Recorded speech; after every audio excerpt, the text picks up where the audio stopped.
Hello, everyone. I'm Anshu Agarwal, CEO and co-founder of Nimbella, a serverless cloud provider.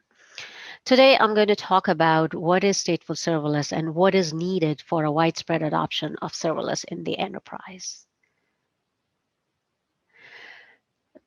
First, let's go over the evolution of cloud computing. Throughout this evolution process, we have had multiple forms and abstraction levels. The data center, whether it's on-premise or it's provided by a vendor as a service, was the first step to the cloud as we know today. It abstracted the physical hosting environment, and we started scaling those environments with hardware units. I personally started my career in cloud computing in the CDN industry, and I believe CDNs were really the first cloud service. When we were doing that, we actually installed rack servers all over the world in various data centers. As virtualization evolved, we started hosting virtual machines on the cloud environments. We abstracted the hardware and used the operating system as the unit of scale. Soon after that, we built hosting environments in the cloud and abstracted the operating system. Our new scaling unit was the application, but this was not the end of the journey, as now we've moved to functions or serverless architecture. All of these cloud models leave us with different responsibilities. Having the data center on premise means that we have full responsibility over everything that is going on there. When moving to the cloud, each step in the evolution leaves us with fewer and fewer responsibilities, and greater a level of abstraction comes with greater level of automation. Now we are going to double click on what these phases of evolution actually did. So this particular chart shows that more and more of the cloud platform stack is becoming the responsibility of the cloud vendor. So the darker blue actually represents the work that the cloud vendor has taken upon them, and the lighter blue is what is a user or a developer's responsibility. The value for companies is that they can offload a lot of the responsibility to the provider now. For FaaS, which is also interchangeably used as serverless, the cloud vendor manages the applications and users focus on data and functions and features. Serverless architecture actually came after SaaS, but it is shown before SaaS in this chart because in the case of SaaS, users don't control anything about the application or its infrastructure. FaaS, as I mentioned, FaaS and serverless are used interchangeably, but serverless is bigger than FaaS because serverless definition includes building complete applications and it's evolving, and applications are not just functions. Serverless architecture allows to build pieces of code that do something useful and at the same time run quickly without consuming large amounts of server resources. So, but why is this important? I mean, what is this so good about serverless computing? The things that are really, really fantastic about serverless computing is the benefit is provides the organization, the developer, and the DevOps team. So fundamentally, FaaS is about running backend code without managing your own server systems or server applications, since there are no servers to run. So huge time savings from DevOps perspective. The next biggest benefit is auto scaling. There is complete horizontal scaling, which is automatic, elastic, and it's managed by the platform or the FaaS vendor. It is true pay as you go service. You never ever pay for idle capacity. So if you are successful as a company, you pay, and if the business is not doing well, or if you don't have enough traffic or consumption of the resources, you don't pay. So it's true pay as you go. The last one, which is actually the most important aspect of serverless computing, is that deployment is very different from traditional systems. You upload the code to the FaaS provider, and it does everything else. All of this results into faster development and deployment, leading to faster time to market, which is what every company is looking for. So we discussed what's the evolution of cloud computing. We also talked about what is serverless and the benefits of serverless. Now let's get on the same page of what a stateful application is.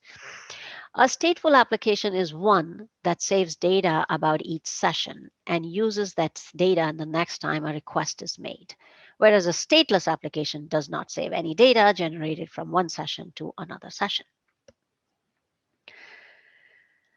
I want to touch upon this particular paper that Berkeley Eakes Department published in 2019.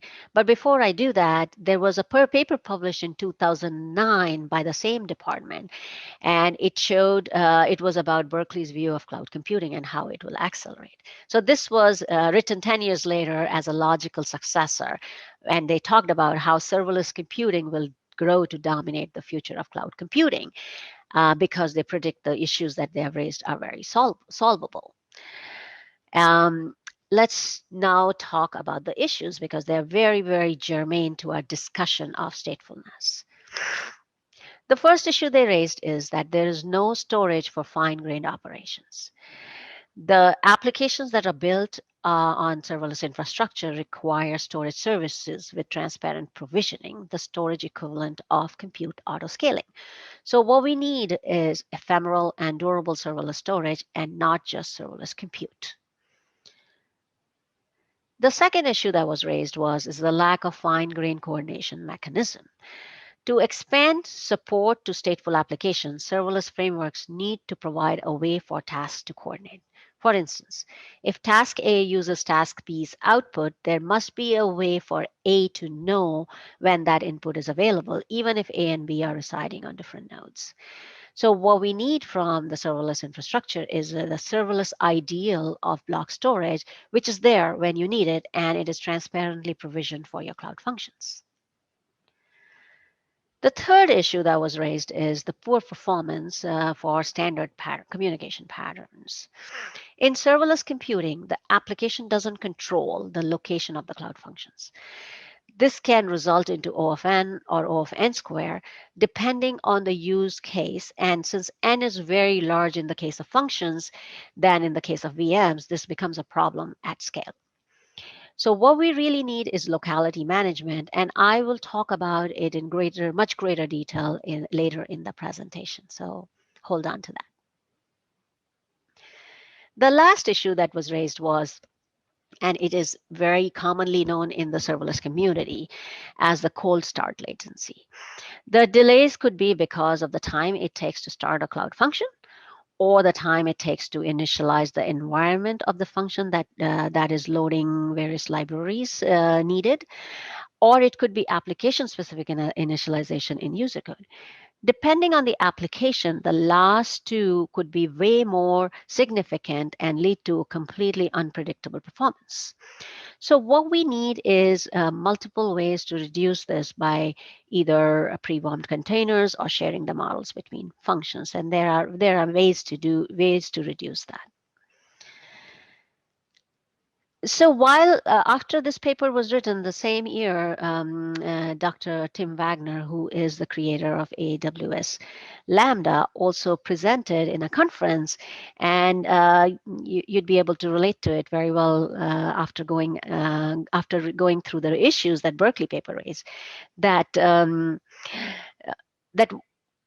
we need low latency storage, function to function networking, serverless data flow graphs, real-time scheduler, which to do interesting things which are not stateless.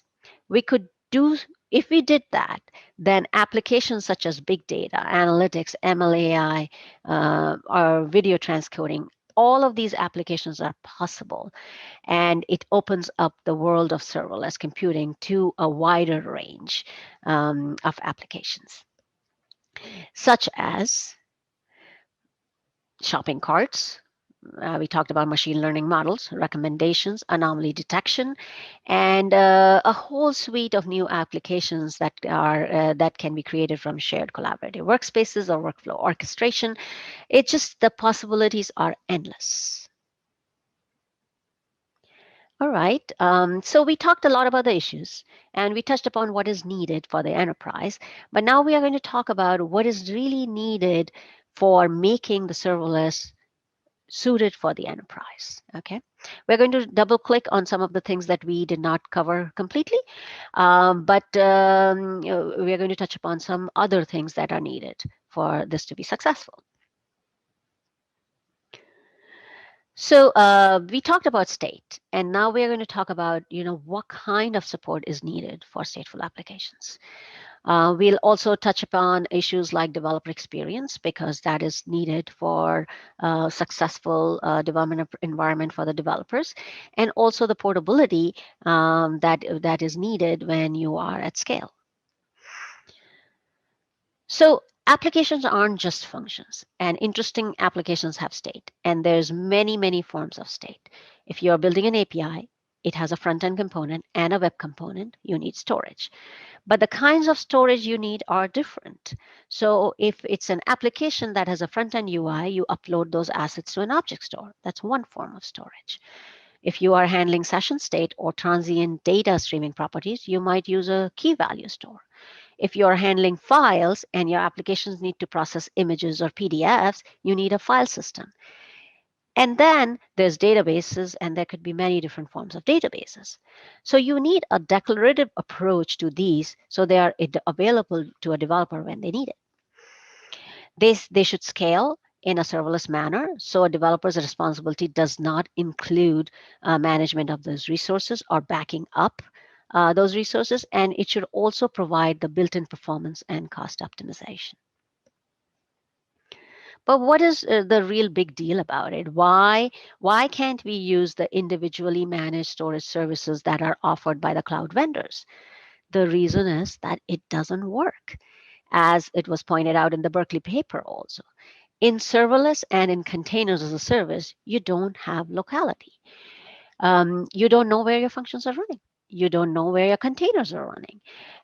But you need access to data. And so if you can co-locate compute and data close together, you have sub-millisecond latency. You can take advantage of system level caching to help reduce your costs. And that translates into a better application performance also. And there's a lot of value in doing that.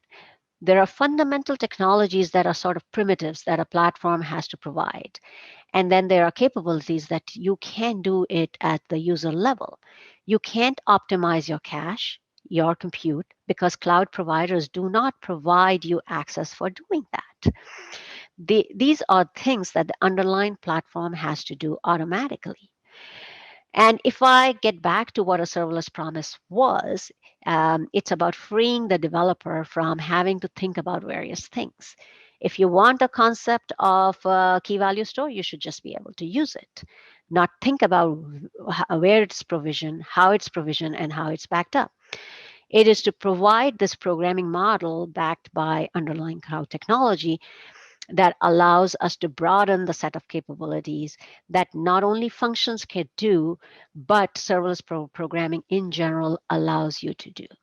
So if you look at it from a responsibility standpoint, logic remains the responsibility of the developer, where it should be.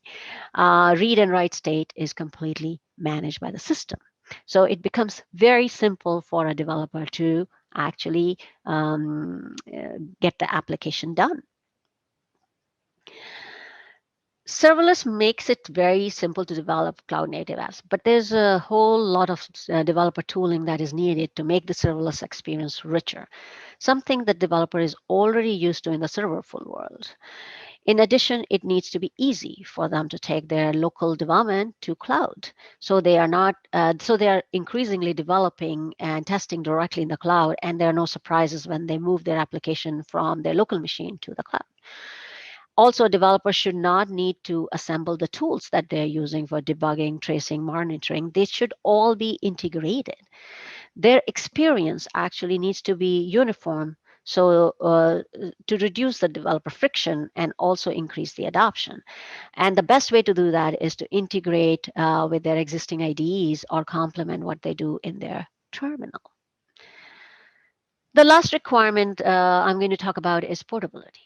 Portability doesn't come into account until you have scale or you need to use some specialized service in another cloud.